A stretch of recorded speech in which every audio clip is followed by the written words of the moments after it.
উত্তৰ আবেগুৰি সমষ্টিৰ যুৱ কংগ্ৰেছৰ সভাপতি আৰু সভাপতি হিচাপে মই কৈ আছোঁ আমাৰ উত্তৰ আবেগুৰিৰ এক্স কেণ্ডিডেট আছিল UDF দলৰ সি কৈছে যে এইবাৰ আমি লোকসভা ইলেকশ্যনত 60ৰ পৰা 70,000 ভোট পাম আৰু তেওঁ সুধিব লাগিছিল আপুনি যেতিয়া ইলেকশ্যন খেলিছিল তেতিয়া আপুনি কিমান ভোট পাইছিল 20,000 মান ভোট পাইছিল আমাৰ উত্তৰ আবেগুৰি সমষ্টিত তেতিয়া UDFৰ এটা হাৱা আছিল আমাৰ সমষ্টিত আৰু যোৱা যেটো হলত ইলেকশ্যন হল হেভিৱেট কেণ্ডিডেট দিছিল আপোনালোকে জানে ভালকে বাটেন ইঞ্জিনিয়াৰ সাহেব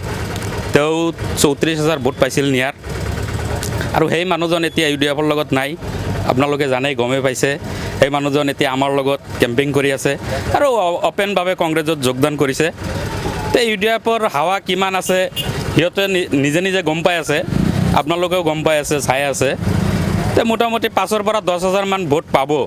মোৰ এইটো ধাৰণা আৰু আপোনালোকে চাব পাৰে তে আমাৰ কংগ্ৰেছ দলৰ প্ৰাৰ্থী মনোনীত প্ৰাৰ্থী আব্দুল খালেক সাহেব মোটামুটি 70,000 মান ভোট পাব বুলি মই আশা কৰিব পাৰোঁ এইটো সমষ্টিৰ পৰা মোৰ সমষ্টিৰ পৰা আমাৰ এই খালেক ছাৰ জনীয়া সমষ্টিৰ বিধায়ক এছেম্বলিত আপোনালোকে চাই আছে কংগ্ৰেছৰ 26 জন বিধায়ক আছে তাৰ ভিতৰত এজন দক্ষ বিধায়ক দিব্যতাৰ সমস্যাই কওক গৰাখহনীয়াৰ সমস্যাই কওক আমাৰ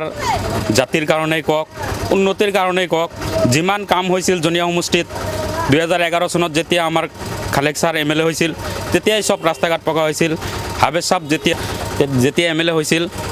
2011 পৰা 16 লৈকে থাকিছিল তেতিয়া কোনো ধৰণৰ কাম হোৱা নাই কোনো ধৰণৰ উন্নতিকৰণৰ কাম হোৱা নাই তেতিয়া খালি এছেম্বলিতে সি টোপনি পাৰিছিল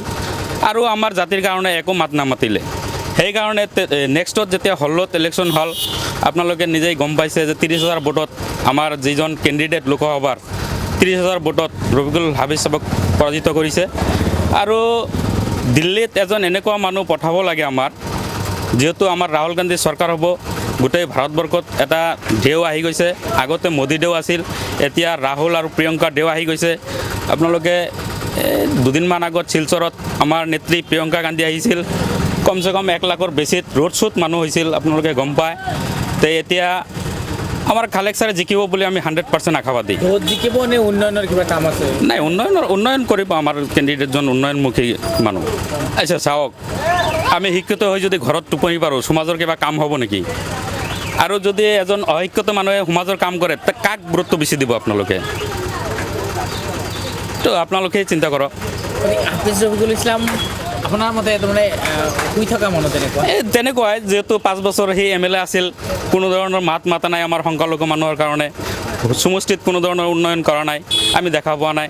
আৰু ইয়াৰ আগত আমাৰ 6 নং বৰপেটা লোকসভাত যিজন MP আছিল বদৰুদ্দিনৰ ভাতৃ সৰু ভাতৃ সিৰাজউদ্দিন আজমল ডাঙৰীয়া তেওঁতো হৈবই কথালে 5 বছৰ আমাৰ সমষ্টিত একো কাম আমি দেখা নাই আৰু সেইকাৰণে সি জানে যে নিশ্চিত এইবাৰ হাৰিম তাৰ গা বেয়া বুলি দেখাই তেতিয়া সি টিকেট নল'লে হাফিজ ৰফিকুল ইছলামক জানে যে মই হাৰিম এইবাৰ 100% আৰু বৰপেটা চিটটো যে সিহঁতে নাপায় এইটো সিহঁতে ভালকৈ গম পাইছে সেইটোৱে হৈছে ৰফিকুল হাফিজ সাহেবক বলিৰ বঁটা সজালে আৰু আপোনাৰ এতিয়া গাটো ভাল হৈছে তাত সি কেম্পিং কৰি আছে আপোনালোকে চাই আছে মিটিং চিটিং কৰি আছে এই এসপ্তাহৰ ভিতৰত তাৰ গাটো ভাল হৈ গ'ল নেকি একদম নিশ্চিত 3 নম্বৰত থাকিব আপোনালোকে এইটো বাইকটো ৰাখি দিব নিউজত বজাই দিব ইলেকশ্যন যেতিয়া আমাৰ কাউণ্টিং হৈ যায় এই নিউজটো বজাই দিব মই 100% গেৰাণ্টি দি ক'লোঁ যে এইটো ৰাইজৰ সঁহাৰি পাই আছোঁ আমি হিন্দু বাঙালী সব জেগাত আমি মিটিং কৰি আছোঁ ৰফিকুল হাফিজ সাহেব বঙাইগাঁৱত মিটিং কৰিব নোৱাৰে ধৰ্মপুৰত মিটিং কৰিব নোৱাৰে পাটাচাৰকুছিত তাৰ মানুহ নাই মিটিং কৰিব নোৱাৰে অলি গলি চিনিয়ে নাপাব সি আমাৰ কেণ্ডিডেটটো সব জেগাত মিটিং কৰি আছে আপোনালোকে চাব পাৰে আপোনালোকে চায়ে আছে কিজানি কিমান ভোটত জিকিব বুলি ভাবে মোটামুটি 2 পৰা 2.5 লাখ ভোটত জিকিম আমি কাৰ লগত আমাৰ ফেক্টৰ কুমাৰ দিবক দাসৰ লগত হ'ব এইটো ফাইনেল বিজেপিৰ প্ৰাৰ্থী বিজেপি AJP এলায়েন্স প্ৰাৰ্থী আৰু বদৰুদ্দিন চাহাবে যেটো দলৰ লগত এলায়েন্স কৰি আছে সেইটোতো এতিয়া আৰু ক'ব নোৱাৰে ধৰ্মৰ নামত সি যে আগত ভোট খুজিছিল এতিয়া সেইটো আৱেগ আৰু কৰিব নোৱাৰে যেহেতু বড়োলেণ্ডত যাই UG ব্ৰহ্মক ছাপোৰ্ট দিছে আমাৰ